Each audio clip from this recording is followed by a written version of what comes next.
Okay, so without a doubt, the deadliest guest yet on the Cheeky Midweeky. Welcome to Jimmy Wallhead. Jimmy, thank you for coming on. Thanks for having me. I appreciate it. So, I mean, we mentioned off air, obviously you're a highly accomplished pro athlete in your own regard, but you're also the chief tormentor of Ollie Richardson. So yeah. That was another reason we wanted to get you on. But to the uninitiated, what would you say, like, how would you encapsulate your background? How would I encapsulate my background? Just an MMA veteran, but sums it all quite simply. I've fought all around the world, fought on a good amount of the big promotions, and I've had 45 professional fights. Yeah. So without getting too heavy too early on, I asked this question of Chris Meter. Yeah. What was your relationship to violence growing up, and how do you think that pushed you towards becoming a pro fighter? I think, I stumbled into martial arts at a young age. When I was 7, I ended up getting taken to a judo class and began judo. Started competing very young, like pretty much straight away. Did that for years. Done well at judo, won a lot of cadet British titles, went to the Youth Olympics, and then went off the rails a little bit around 16, 18, around that age group kind of standard, right? And then I stumbled into MMA, and I just loved to compete, and I just loved when I was doing the judo, the regimen, the hard work, goal set, something to have a focus on. And because I lost my way a little bit, and then stumbling across an MMA promoter, it just started that, pushed me back into that sort of life again. Do you know what I mean? Having a focus, doing the right things, and that's kind of how I got into MMA and how I got into martial arts altogether. No mad violence, so not a football hooligan or like that. You know what I mean? See, so just, Chris was like he said he grew up around hooligans around Aston Villa, stuff like that. Right, yeah, I've heard of it. Nicest guy in the world, though, right? Yeah. But he's saying he's like not fully white, all the kind of like racism around Birmingham, stuff like that, and he kind of like felt the need. But for you, it was a competitive thing. Yeah, I think so. Yeah. So it's quite interesting that you said you kind of like fell into MMA, because I feel like now you see like a lot of combat sport athletes from other sports, they realize that maybe the money isn't there, that there is in MMA, and then they consciously make the switch. So you have like people that make their name in other like disciplines, and then they'll be like, right, now I'm going to MMA. Yeah, well, I there was no money when I started out. Do you know what I mean? They're still smoking at cage side. I mean, now, some obviously the big names and stuff, they can come over. You're on about big guys coming over and taking big money fights and stuff, yeah? You see people like, again, obviously it's later on, but like Israel Adesanya, like did his thing in kickboxing. From the kickboxing to come over. Yeah, MMA, Henry Cejudo, wrestling to MMA. You see the Ronda Rousey, other people like that, Yeah, I mean, there is more money now. I mean, it's still the top echelon though. That's the problem, innit? That's what you hear people moan about and stuff. And again, at some point, it's going to have to filter down, innit? So it goes across the board. But it's only been to the end. I hope it's not the end of my career, but towards my last few fights, I've actually made some good money. Do you know what I mean? It took a long time. But hopefully the sport's going to. I hear rumors about different stuff coming up with new promotions and new ideas. Hopefully these things will take off, and money can filter down to every level of fighter. It needs to be done really, because there ain't that much for the guys working their way up. Is it right that you see some guys where they'll make X on paper, but when they've paid manager, agent, gym, trainer, taxes, like they lose money on a fight? Yeah, it's terrible. Yeah. Literally, I've been happy if I broke even before. Do you know what I mean? For sure. With camp and travel and staying at gym in London, team in London, etc. And lucky to break even for sure. Not that I have any experience in that personally, but the the Muay Thai gym that I go to, the owner he has a guy who's going pro boxing. He's had 2 pro boxing fights, trying to get more and more fights for him. But the same thing, talking about like first couple fights, you're not doing it to make money. You're just doing it to continue to get your name out there for the more and more fights eventually. And then, that way that guy can charge more money for his, private sessions. And that's where he's been making the money. Would you say that's typically how it works out when you start? Yeah, for sure. Yeah, definitely. I mean, again, though, with the MMA, even you're gonna have to have a few more than you have to have a few more than just a few fights. 9 times out of 10, even after guys who are 10-0, unless they get a break, or someone like Conor who hit the ground running and created this persona and all this hype. You know what I mean? There's a lot of good fighters out there. It's like I say, there's always an element of luck in it and timing, but yeah, there's no. I can't say you get to 10-0, you're making money. There's no guarantee still. Do you know what I mean? When you should be like a 10-0 pro boxer in this country, guarantees going to be getting 15 grand a fight. Pretty much 20 grand, whatever. It's going to be getting a lot better money than an MMA guy. If that MMA guys, I'm not going to say slag off shows, but if that MMA guys are one of the top shows in this country, he may only be getting like a grand, 1,500 quid, a couple of grand. Do you know what I mean? It's mental. Do you feel that like it almost works against you because you're having to have like a higher frequency of fight and get those miles on the clock and all the damage to make ends meet? Maybe a higher frequency of fighting that you would actually prefer to do. Yeah, I mean, yeah, obviously the risk with injuries and stuff and damage, you'd be lucky if you can. You know what I mean? Yeah, I mean, when I was starting, I think I had 8 fights one year, 7 or 8 fights one year, and still didn't make it. You know what I mean? Back then it worked. Maybe if you're getting like 1,500 quid a fight, it's nothing, is it? You know what I mean?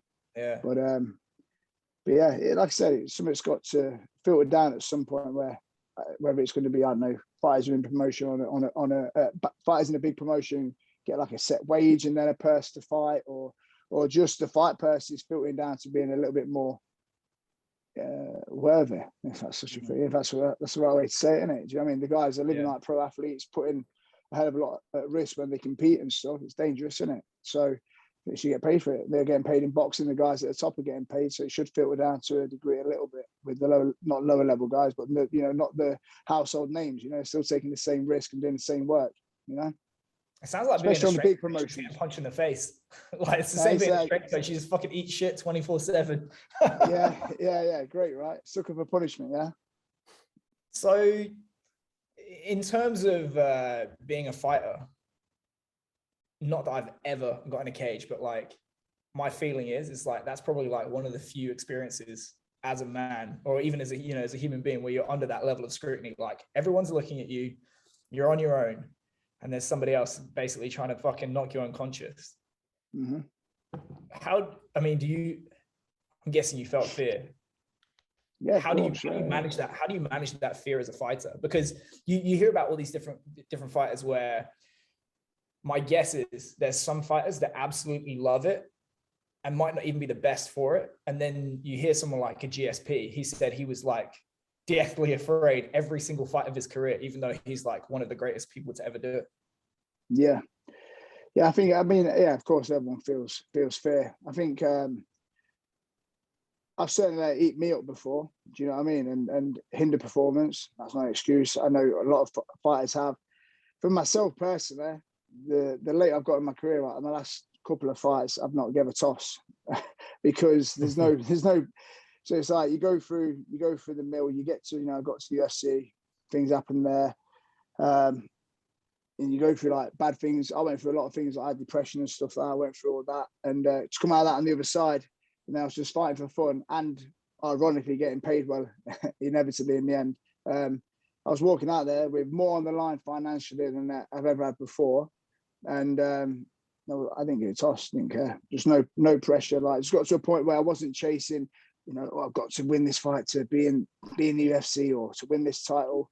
And for myself, took 45 fights, but then I just want to fight, and that's a nice place to be.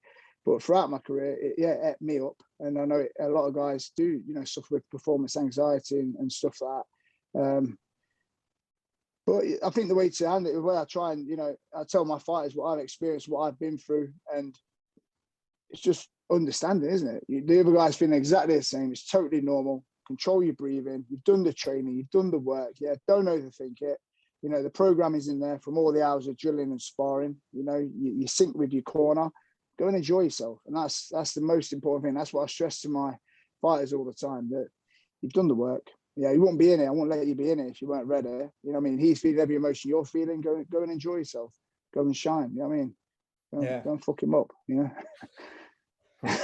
It's pretty interesting because, Justin's background, if you're familiar with Iowa football, like one of the biggest teams in college football.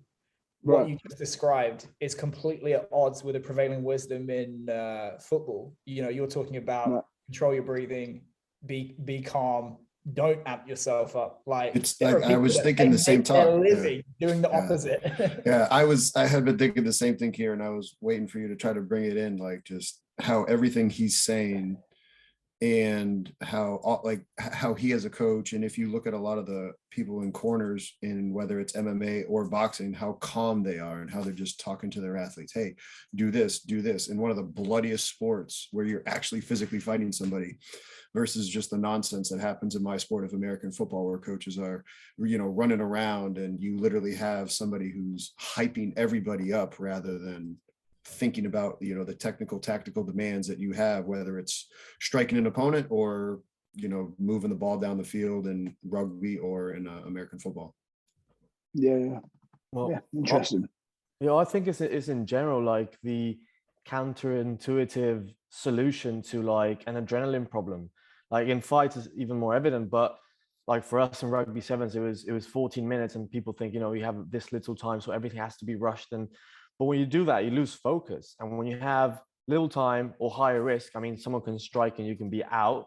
Then if you're out of control, like hyped away from your emotions, your breathing, it's actually worse. I mean, I've never even been close to a fight, but it sounds like the similar principles. Like the more in danger you are, high risk situations, position, you don't need to be crazy running around with emotions and just, trying to overpower people. It's just the one that makes the simpler, most efficient effort who gets away with it. I mean, if you are ready to fight for your life, then fair enough. But, going crazy, just, basing on emotions that are completely uncontrollable seems like a bad idea. And, it comes with, like you were summing up before, like experience and maturity and perspective. You went through other things that in comparison seem like harder to overcome.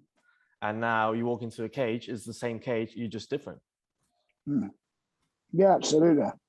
I think as well with with staying calm as well, being efficient, energy, man. 15 minutes is a long time to fight as well. You know what I mean? I've seen guys get riled up and have like some crazy first round and put it on the guy, but then they're spent. You know what I mean? Like you ain't put someone away and you've gone 110 all ragey and stuff. It's not going to work out well if the guy weathers the storm. You know what I mean? So yeah, you got to be chilled, efficient.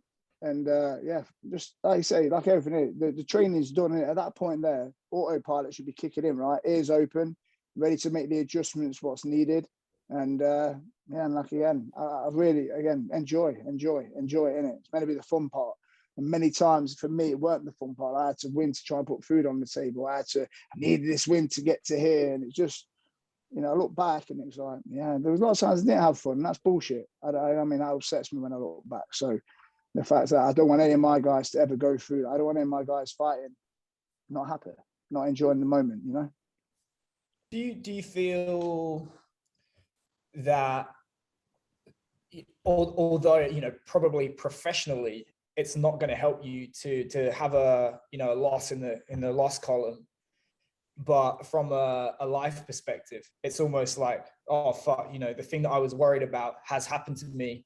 I'm still here. And I know, like, for me, in terms of being a coach, when I had a kid, I was like, oh, he doesn't give a fuck about coaching. None of this really matters. Like, do you almost feel like as a fighter that you learn more from, a public loss, a public failure than you do by you know, always winning. Because you think about someone like a Ronda Rousey, once she lost, that was it. Yeah. It ate her up, didn't it? And gave all the other ladies confidence. I mean, when you accept that as well, not worry about it. Again, I tell my lads this: I've been knocked out, I've been subbed, I've been decisioned, I've been laid and prayed. Yeah, you know what I mean. I've been wrestled. You know, I've lost 11 times, 34 wins, 11 losses. Yeah, so I've had them losses. I've lost many different ways. Yeah, no changes. We might get a little bit less money if it's there in the first place, but your wife and your kids are still there the next day.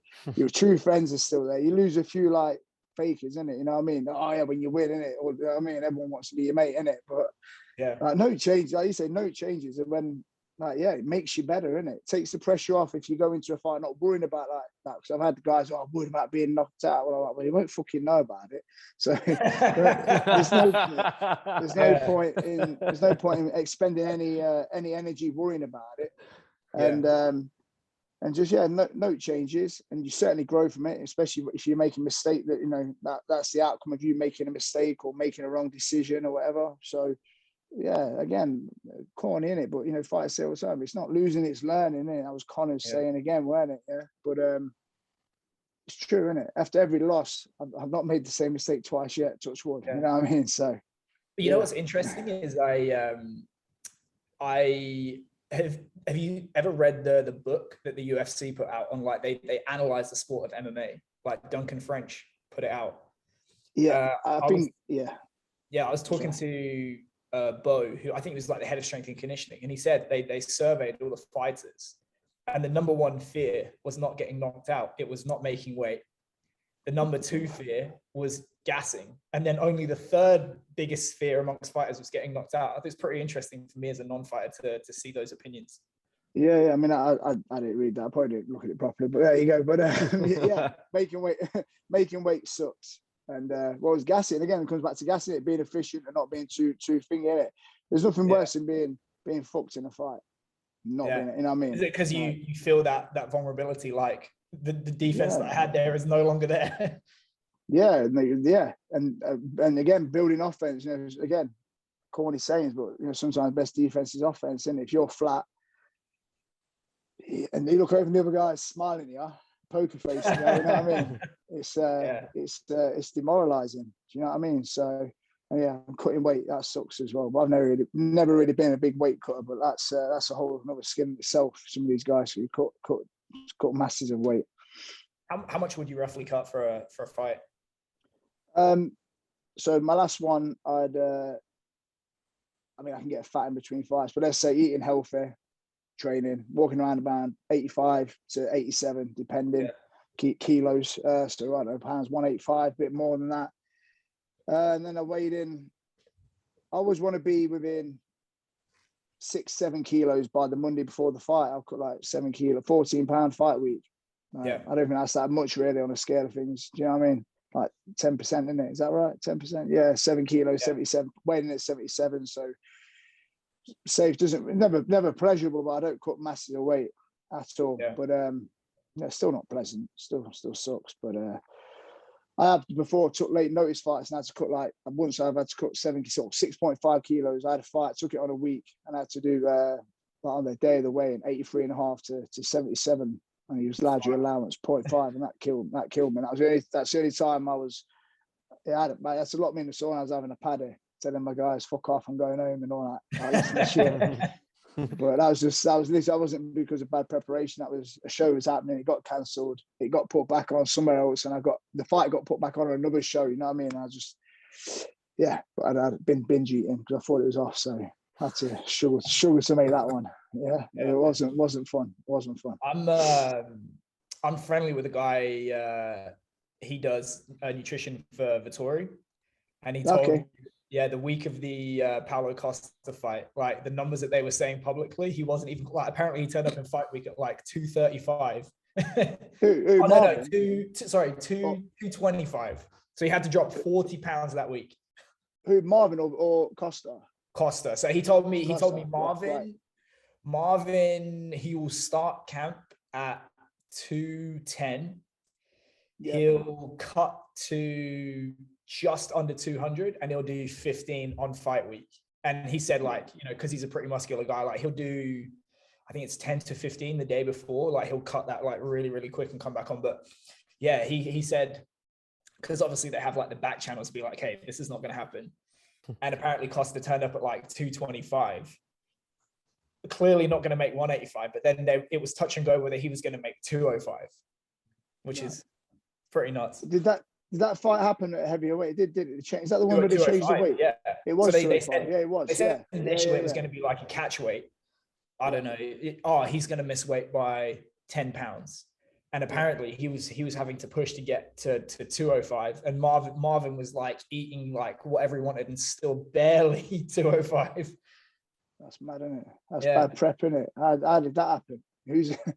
How did that happen? That's ridiculous. I mean, you hear the rumors that he wanted out of a contract or whatever, but I mean, it's just absolutely fucking nuts. But it's pretty interesting. I was talking to other people that, you know, you said you don't cut a lot of weight, but then I've heard people say as well that one of the reasons, I mean, in addition to one of the many reasons that Conor McGregor might have dropped off, is that when he was a 45er, he was absolutely fucking huge, and the power goes a lot further. And he's almost lost that at 55 and 70. And then the same with Khabib Nurmagomedov. It's like he was huge for 155. Do you think there's weight to that, or it depends on the style you have as a fighter? No, I think maybe style as well, but I think I've certainly think I had part to play in Conor becoming featherweight champion. Definitely. Timing as well. I mean, he beat Max Holloway, didn't he? But timing, it's just the right path, weren't it? But if you're how many inches taller and reach on all them other guys, you know, he got good wrestling. Conor has good takedown defense. He's got good ground. He's a southpaw. He does what he's done well. It's just all the cards, all the stars lined up for him, didn't it? Everything was on point. Size advantage, fantastic striker, good in all areas, and just perfect for him, wasn't it? But definitely, I've always thought, you know, size does, of course it does, isn't it? A good big and beats a good little, isn't it? You know what I mean? Yeah, that's the story of my rugby career. yeah, exactly. So, but yeah, I think it has a part to play. But again, you get it slightly bit wrong, it's massively detrimental. Again, mentioning gassing, like you get it wrong. I've got it wrong. You know, I don't cook that much. I still got it wrong. I got my rehydration wrong before, and then I started like projectile sicking after I cut weight. I was being sick after. My body was going into cramps and stuff. I absolutely fucked up. I just had one of my pals who come out with me to mix my drink post-weigh-in like a twat. Another one of them mistakes that I made in my career. And I weren't very good. And then I had to go to hospital, have an IV. I couldn't get no weight back on. And it just drained me, flat, just made you flat. You know, wasn't no energy. You know, you got to one little thing wrong and you're in trouble, right? Yeah. I mean, we discussed Ronda Rousey, mentioned her a little bit earlier. She's obviously, her background, she was an Olympic medalist in judo, and in women's MMA, Kayla Harrison is obviously a prominent name. I just wanted to ask you your opinion as a judo specialist, you know, judo background. Why is it you think you see those prominent athletes on the female side, but then there's less judo specialists on the male side? Because off the top of my head, the only one that I can think of back in the day was Kara Parisian. Why is it you think that there's less prominent judo names on the male side? Good question. I'm not sure. I don't know. I'm not sure. Yeah. Can't answer that. I'm thinking about it. With the women, obviously, the crossovers there, the women that do judo, maybe just numbers and options in it. I don't know. Maybe. Obviously with the MMA sort of the freestyle wrestlers and stuff that come over, that's more commonplace, isn't it? I don't know with the judo guys. I don't know. I'm in the UK. In the UK, I know quite a lot of judo lads. I know a lot of guys off the circuit, and you know, quite a few in the UK do. But I'm not sure as a general rule. I'm not sure. Maybe they love judo that much, innit? I was talking to judo Ollie. Guys are pussies. I don't know. Yeah. Well, I was talking to Ollie kind of offline about it, and as you said, like wrestling background, like Ollie just said, he goes, the number one thing in a fight is to dictate where the fight happens. And if, you know, wrestling is the ability to put somewhere where they don't want to be, you can stand them up, you can put them down. He was saying, like, he thinks that that's always going to be the core skill. It's just, I found it interesting why that isn't as true on the women's side. Don't ever think Ollie knows what he's on about. Don't bite, yeah. I'm sure he's heard me and the lads talking about it, and he's just repeating something he's heard in the gym. I still know. I mean, what you say with the women's, you don't believe that to be as much of a case. You're saying, but with the wrestling, or so it's that is the so, like, so the wrestling is the glue in it. If you're like you're saying, I agree with that. Yeah, so that 100%. Yeah, so. Again, it's guys now are striking a lot better for MMA, so find it hard to engage in the wrestling. But wrestling is the great. If you can get someone and put them on the deck, you control the fight, and vice versa. You can keep it standing, definitely. Yeah. I mean, yeah, in the women's, I think with Ronda, it was just again a bit of timing. Do you know what I mean? She was ahead of the wave because of the skill set of the other competitors at the time. A little caught her up now, yeah. Yeah, and then everyone's caught up. The sport's evolved, isn't it? You know, more and more women come into it, and better athletes, better coaching, more and more women, and just I think it's a bit of that. What happened to Ronda? She was a bit ahead of the time as well. But yeah, you were saying about the women. Sorry, man. What was you saying about the women? So you're saying you don't think as many women are using the wrestling, or? Yeah, I just wanted to get your input on it because obviously, like on the men's side, like the champions in the UFC, there's such like a heavy wrestling background. And then also I've seen other people say as well that it might not be as much of like a freestyle style, but more Greco, because obviously guys are going for legs. You can get kicked in the head, all that kind of stuff. Whereas I saw a case study on Khabib, where early in his career it was all like low singles, snatch singles and stuff like that. But now he ended up trying to like clinch, get people to the cage and then go for their legs. And in terms of like success on the female side, I could be biased, but I've never seen that as much, you know, like Amanda Nunes just like knocking people fucking dead. No, I'm thinking now you said it, I never really gave a thought, to be honest with the women, because I haven't got any female fighters currently under me, but yeah, good point. Maybe it's the fact they just fucking like punching each other in the face. I don't know. They just don't want to wrestle. But maybe as well, listen, with the wrestling, maybe again, it's a timing thing with the women. There's no one super elite coming over from the wrestling, and they're all super competent now on their takedown defense. Do you know what I mean? Maybe it's a bit more like they're just evolved, and that's the way the women's sport's going into more, because you got that phenom anymore. Like Ronda had that phenom wrestling, didn't she? Maybe they're all just cancelling each other out a little bit. But totally, because obviously, the men's. Yeah, I mean, the percentage of fights a lot more on the feet, but like you say, Khabib and stuff, he's a phenom, innit? Do you know what I mean? That Makhachev, again, another phenom. You know what I mean? Wrestling, not loads of guys can come out and just put a wrestle on someone, and you know what I mean? It's hard work, man. You know what I mean? I like fighting wise, I like Colby, like how he fights, man. Just puts it all together well. Do you know what I mean? Yeah. And just the pace he keeps, it's like everything's 85% for the whole 25 minutes. It's up and down. He combines the striking to wrestling, gets him thinking about the wrestling so he can under striking. That for me, right now, is what I look at as perfect MMA. I think it's brilliant. But yeah, I haven't really thought about that with the women. But maybe it's just that good at takedown defense now, and no one's really a phenom in that area. That no one's standing out with that. I reckon maybe. I don't know. So as a coach, how would you try and beat a Khabib or a Makhachev? Because don't bother, innit? How would you, mate? It's tough.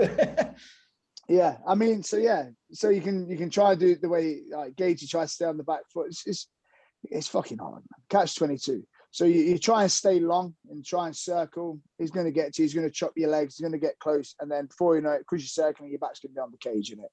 So you want to play the movement game and stay away from him. Before you know it, you're going to find yourself on the cage, where you just said he works that body lock and the clock turns and all them sequences very, very well.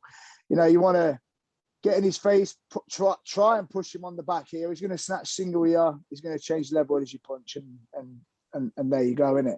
It's just one of them. He's a phenom, innit? It's just so good at what he does, innit? Obviously, you got the aces in the hole, innit? Try and time your uppercut, try to time your jump knee, try and time your knee, and obviously your level change and defend, but you ain't defending that guy. You're done, ain't you? You get fucked up, ain't you? Simple as that, really, innit? No one. It's just, again, constant pressure, innit? It's like, not everything that's another thing that I try to say to my guys as well. They always think like, well, not so much on the striking, but they always think, people always think, oh, everything's got to land. You know, every shot's got to land. Every takedown needs to land. It don't, innit? It's just scary thinking about it. You get someone thinking about the takedown, they're going to hesitate on the strike, and saying about Colby, that you'll land the strikes. Do you know what I mean? Like numbers, I was just thinking of, I watched Colby Masvidal the other day. I think it was the third round. They were saying he's landed 4 of 12 or 4 of 15 takedowns. Do you know what I mean? And that's what it's about. Constant work, constant pressure, and not everyone has to land. Khabib don't land every takedown, does he? You know what I mean? People have stuffed him, but then before you know it, there's another like 4 attempts. And that's what gets people like that chain wrestling, like it's the third or fourth move that takes you down. Exactly. Yeah. So I can't deal with that. Coach versus athlete. How do you know, is it right? You've not officially retired. You might want to do other pro fights, right? I'd like to. Yeah, I would. Yeah. How do you find that push pull? Because as a strength coach and, you know, working in rugby and stuff like that, I always tell people that the career does this and the body does this. So as you become more involved as a coach, it's almost like you give up more of yourself to your athletes and it detracts from your own performance. How do you balance that? Oh no, I'm just totally fucked, and just I feel like I've got one. I just feel I've got one more in me, and I really like to do it. But this is why I haven't had one. Obviously, COVID, but then, and I've also got my guys fighting and stuff. And if I did take a fight, I'd time it well. But it's just got to be worth it for me. Like, since I come out of Bellator contract because of COVID, it expired, and they called that contract, even though I was on a win streak. And they were paying me good money. I've had a few offers, but it's just really not worth it, man. Do you know what I mean? It's not worth it. So I can't justify doing it for me as a coach, my family. Do you know what I mean? Like risk versus reward, isn't it? But I still jump on. I still train every day. I still make time for myself to train. I don't try not to let it neglect my guys. Obviously, I'm always, when they're sparring, I'm always at the side, coaching their rounds and stuff like that. Do you know what I mean? And I think I can balance it too well. I feel like I've got a couple more in me before I am too mashed to do it. I feel pretty good. I feel pretty good. So I'm just hoping. I'm speaking to a couple of people at the minute. Just hoping I can get a couple more. If not, if these 2 talks, mainly one, if it's one talk where I think there's potential of good money there, doesn't work out, I'm probably gonna start to try and get my head around calling it a day, innit? But I don't want to. I want one more. Just because, like I said to you, there's no pressure no more. It's like for a whole career of having like mad things in my head going on and anxieties and stuff, to not have them last 2 fights, I was literally walking out to the cage. How I'm talking to you boys now, like calm, felt best I've ever felt. And then, you know, broke my hand, then COVID, and then nothing there. So I just feel I've got a little bit more in me and that I want to do it. You know what I mean? I feel like I need to do it just to show people, you know, that I don't know, show myself. Just fucking want to have one more and get paid for it. I ain't doing it for free. Simple as that. Yeah. But I'm not holding my breath. But we're having talks at the minute with that BKFC as well about maybe doing a bare knuckle. We're hoping that comes off. And there's been a couple of mentions on European ones to come back to us as well. So I'm hoping something comes good soon. I'm expecting something in the next week, hopefully. But we'll see. Do you feel that, you know, immersing yourself in the coaching? Because here's the thing about coaching that I found is, you know, working in football, working in rugby, which is when you're an athlete, you have to take the explicit. So people telling you what to do, you having to think about it, you know, all that kind of stuff. And to make it implicit, you have to make it like automatic, not thinking about it, just react and put into practice what you've learned. The reverse is almost true as a coach. Like you have to take what you have internalized and make it explicit so that you can get it in somebody else's head. Do you think that discipline of going in both directions has made you a better athlete? Because I saw a podcast before where John Danaher was talking about, his name's gone out of my head, one of the Gracie in London. Hodger Gracie. His prime, his come up in jiu-jitsu was when he actually left Brazil and opened his school in London. And he, you know, they said the standard around him dropped, like there was, you know, nothing but blue belts and purple belts around him, but his prime coincided with him putting on the coach's hat. Yeah, 100%. I couldn't use many big words as that, so I'm a bit simple, but still, yes. Yeah. feel now like totally different fight, even to my last couple of fights. You know, yeah, constantly evolving. You know, I look at the whole sport different, full understanding, got systems, in striking, in wrestling, in every position. I've got systems that I never had before. Just, yeah, like you said, a fuller understanding. Yeah, a lot. Well, it's, you know, I'm an old head now, isn't it? And it's like you get wise, don't you? And yeah, certainly evolved. The body might be lacking, but you know, not too much. And yeah, for sure, like yeah, just using the mix, thinking, looking at it from a different perspective every single day, like you said. And yeah, just constantly evolving, constantly adding to systems and trying new stuff. And you know, I wouldn't have done that. You know, always about, you know, just making sure you're perfect to what you do, or make sure that one thing is right. Now it's try different things all the time. And yeah, certainly grown as a fighter for it. Definitely. Maybe as you take a step back, or you get that perspective, and you're not being involved in the first person, gives you just a different angle from stuff. You know, when I make decisions just based on myself, you know, the risk balance just changes, because you put your fears into the equation, or your hopes, or whatever it is. But as you stake, you know, maybe even confidence, like either high or low, but as you take a step back and do it for someone else, you think, well, now the decision or the risk or the balance is focused somewhere else, so I can see it from another angle without being that involved. So that makes maybe clearer decisions, less subjective, or subjective in a different direction. Yeah. I mean, again, from, like I say, coaching the lads, looking from that outside, looking in as well. Yeah, not just feeling, like I say, not just doing my own thing, but from looking out and seeing where other guys are struggling. Even if I'm not comfortable, or haven't been comfortable, or haven't been in positions, going in and putting myself there, or trial and error and drilling and figuring out, you know what I mean, and doing my research and yeah, just again, it's not all about what I can do and what I felt. It's seeing what other people struggle with and stuff as well. And again, just trying to dissect it, break it down, and go through all them areas. And yeah, again, like you say, everyone's obviously no one fights the same, and everyone's got their style and thingy, but you neglect that as yourself as a fighter, innit? You know what I mean? Like myself, it was always based around this, but now I can spin a bit now, you know, and I can coach spinning and the lines and how to line someone up. And again, different on the wrestling. It's just, again, that's what I was saying about, it's just all evolved into making me a better fighter. But yeah, the outside looking in every aspect is been a massive part of me growing as a coach and my skill set as a fighter, if I get a chance to do it. Yeah, like you said, it's a universe, and I don't want to sound it simplistic, but it's sort of like sometimes you can find what you would have wanted as an advice that you never got, so you got that solution, and now you can give it to someone else. And that's kind of like, you know, those, it's not your case, but at least for me, is those who can't do teach, you know, all the things that maybe could have helped me that no one ever found the answer, then I try to be that person for someone else. And that sort of, you know, impacts. And now even in my running or my whatever technique, even if I'm slower because I'm older now, I'm a better athlete technically. Yeah 100%. Exactly that. And it's like, I look at some of the, you know, and as well, even getting on the mat with my young guys as well. Like I think back to like the first time I fought in America, I can't remember my record. I think I'd had probably like 15 fights, 20 fights, something like that. And I got drowned. First time I fought like a state wrestler, do you know what I mean? And I got drowned. I've never been drowned from someone with that such skill set and pressure.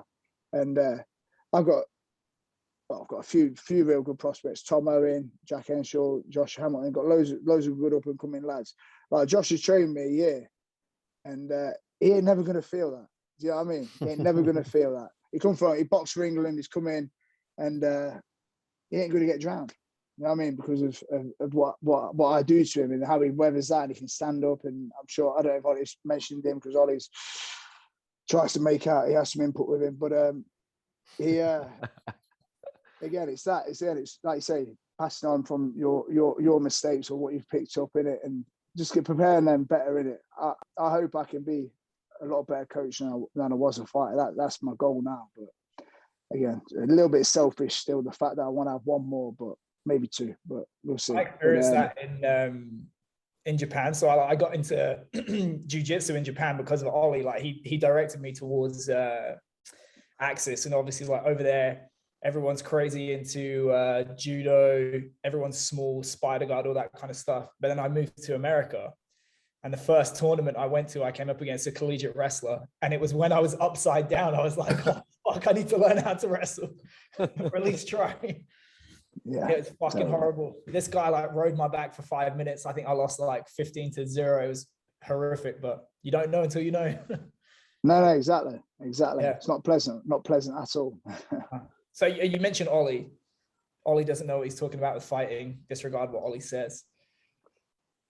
We as strength coaches, we always say, you know, the opposite is true. It's like, oh, this fucking guy doesn't know training. He doesn't know what he's talking about. What are the things that you have changed your opinion about having interacted with someone like Ollie and his experiences and his skill set when it comes to physical training?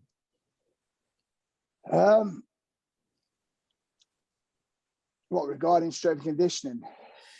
Yeah, I feel like, especially in the combat sports, wrestling, striking, MMA, all that kind of stuff, there's a lot of, like you said, Colby Covington, 85%. Everyone's so concerned about gassing that people will live in the middle a lot, and they never really concentrate on building those outputs, for example, and short efforts, long rest periods, just because you don't have that feedback of, oh, I'm fucked and this is making me better. It actually requires, in my opinion, quite a lot of self-control to train like that. Yeah. Well, I mean, till I met Ollie, I mean, we're talking 10 years ago now, I never really did any weights or any strength conditioning or any really, I just, runs and running, a bit of running, you know, maybe 12 years ago, actually. I've known Ollie a long time, maybe too long. But obviously, as you evolve, you see the importance in that side of the game. I mean, the guys at our place, Ollie's left them with strength and conditioning program. It's something that needs to improve at our gym, I believe. I believe they're doing like a kind of like group session and stuff, but we need someone there. He needs to leave someone in charge. Not calling Ollie now, joking, but we need to be someone in charge to overlook it and tailor it a little bit more individually, because that's not my, you know what I mean? Don't know what I'm on about. But it's massive, isn't it? It's got to be perfect. It's all well and good doing all your drills, every area of combat, everything, you know, your recovery sound, but that's got to be on point. And the cardio as well, like the fitness. I'll mix it with the guys, you know, do a lot of, you know, short, intense stuff, but I also give them like the 80%, we're talking about the 85%, you know, Versa rounds, air dying rounds, that 85% back-to-back minute rest, trying to simulate that fight. I mean, it's terrible, but trying to get them to be as close to absolutely fucked as possible. And then, you know, in between rounds, active rest, you know what I mean? Make sure they're moving, keeping the twitching, faking, and try and make it as specific as you can on that gas tank. But S&C wise, it's got to be on point. I think it's something we need to get better at our team as well. I think it's something we need to step up. When Ollie's back next week, I believe, or a couple of weeks, something we're going to get written down. Got a couple of lads who are strength and conditioning coaches that are part of the team, and I think offset to them a little bit more. So we've got guys in house tailoring stuff a bit more and got eyes on full time with the lads, rather than Ollie satelliting it from where he is right now. I think that'd be a living really up smart in New move. York.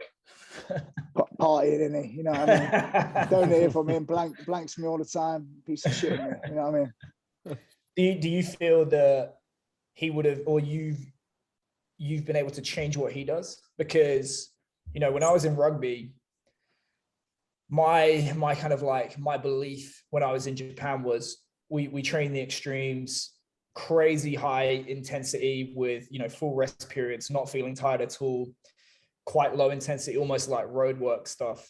And we're letting rugby hit that middle part. But I was talking to a guy, he was an All Black, won the World Cup, all that kind of stuff. And he said, no, you don't get it. Like, until you've been on the field and there's a 120 kg South African trying to mow you down, you want to know that you've been to that place, that you've trained until you want to throw up and shit yourself and all that kind of stuff. And it's almost like physically there's a benefit to it. Mentally, there's a benefit to it. And as well, it's like, until you've been in that situation, you don't know. Do you feel that you've been able to, you know, send stuff the other way to Ollie and say, well, actually, as a fighter, you know, I've been in this situation. Have you thought about this? And he's kind of evolved in his thinking. Yeah, absolutely. I mean, Ollie's, like I say, I think he's always brought, you know, fresh ideas and exactly that from day one. Not from anyone really pushing him to do so. You know, he's figured it out. He's Yeah. been around it. He's been on the mat. Listen, he does know what he's on about a little bit. I just like to give him stick. Yeah. Do you know what I mean? So he's caught in that horrible place, you said. Yeah, Ollie's in that place every spar, yeah, of anybody. Yeah. That beginner walks in the gym, they put Ollie in that place. But he knows that place very well. So he knows what's needed. And he does a good job. Yeah, he understands what's needed.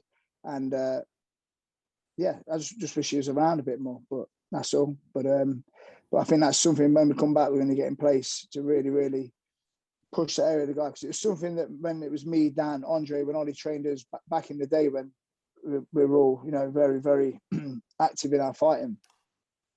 If anything, probably overdid the S&C a little bit. Do you know what I mean? Prioritize that over some skill sessions and stuff. So it's a thin line, isn't it?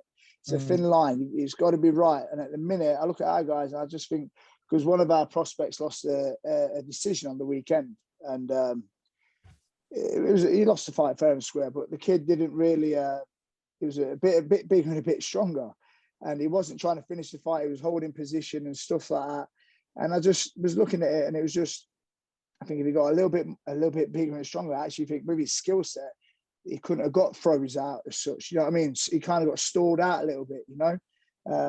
Rocked the other kid, kicked the kid's leg off, but just this kid was just played a real. The other kid was undefeated and a good prospect as well. But it just made me think. I was literally going to speak to Ollie about this next week, but hopefully he picks up on this when he gets back. But we've got to get that how we were, figure it out, and implement that better with our team. Definitely. Yeah. So you mentioned the team and the gym. What's your big vision? You know, between you and Dan for the gym in the future. I suppose like everyone wants to be successful in this game, you know, stable, full of, you know, top fighters competing on the biggest shows in the world, you know, and being successful, you know, that's it. Simple as that. There's nowhere else. We don't want to be in it just to be involved. We want to build a squad of killers. You know what I mean? It's going to take years, but yeah. Can't wait. You know what I mean? We're loving it. The lads that got coming through, the rate of their evolution, the rate they're evolving, and very, very good. Very, very good. So we've got some established guys. We've got a lot of up and coming amateurs, and it's exciting to be around for sure. Awesome, man. So where can people find you online? What? You know, you personally, the Patreon, all that kind of stuff. Yeah. So the Patreon's the Full Reptile Patreon, right? The Rough House Uncensored. Personally, I'm at Judo Jimmy. The gym's at Hardy Woolhead MMA. So awesome, gives a follow, keep up to date. Yeah. Awesome. Thanks for today. No, thank you, boys. Thanks for having me. Appreciate it. Thank you very much. Thank you. All right, boys. Take care. Congratulations on making it to the end of the video. Why don't you celebrate by watching more videos just like it? You can also help us on our quest to placate the algorithm gods by liking, sharing, subscribing, and commenting. Thank you.